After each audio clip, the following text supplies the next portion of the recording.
First priority থাকবে যে দলকে আগে কীভাবে জেতানো যায়।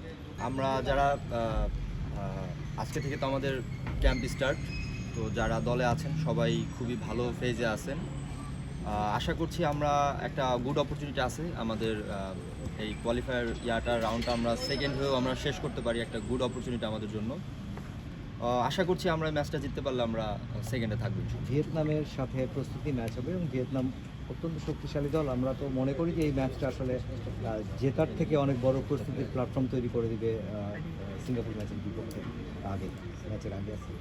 সেখানে ভিয়েতনামকে কীভাবে দেখছেন? না, আমরা এই জন্য স্পেশালি বিএফএফকে থ্যাঙ্ক জানাতে চাই যে এরকম সিঙ্গাপুরের আগে আমরা ভিয়েতনামের ভালো একটি টিমের সাথে আমরা ফ্রেন্ডলি ম্যাচ খেলার সুযোগ পাবো। তো এটা আমাদের সিঙ্গাপুরের ম্যাচে খেলার আগে একটা বাড়তি একটা অনুপ্রেরণা বা সবাই নিজেকে ভালোভাবে আরও ঝালিয়ে নিতে পারবে যে কী অবস্থা সবার। সো এটা একটা বাড়তি মোটিভেটেড থাকবে আমাদের জন্য। আমি বলতে চাই আমরা লাকি, সবাইকে আমরা পাচ্ছি। সবাই একসাথে ফার্স্টে থেকে শুরু করলে টিমের কম্বিনেশন ভালো হয়। তো আশা করছি আমরা আগের তুলনায় আমরা এবার আরও সুন্দরভাবে প্রস্তুতি নিতে পারবো এবং ভালোভাবেই ম্যাচগুলো খেলতে পারবো।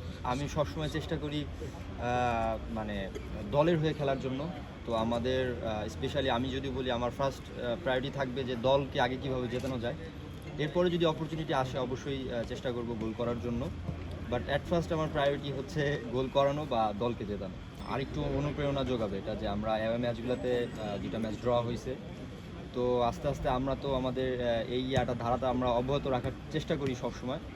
তো এখন চেষ্টা থাকবে যেহেতু ড্র হয়েছে এখন আরেকটু ভালো করার, যেভাবে হোক আমাদের ম্যাচ দুটো উইন করে দেওয়া। আসলে আমাদের দলের স্ট্রেংথ অনেক বাড়ছে। আমরা অনেক টিম মেম্বার যারা আছে আমরা অনেক মোটিভেটেড। আমরা এখন দেখা যাচ্ছে আগে রিসেন্টলি আমরা আমাদের থেকে বেটার র্যাঙ্কিংয়ের টিমগুলোকেও আমরা আসলে আপনারা দেখেছেন হয়তো আমরা সবসময় চেষ্টা করি একদম হেড টু হেড ফাইট করার জন্য। তো আমি বলতে চাই আমাদের স্ট্রেংথ এখন অনেক ভালো।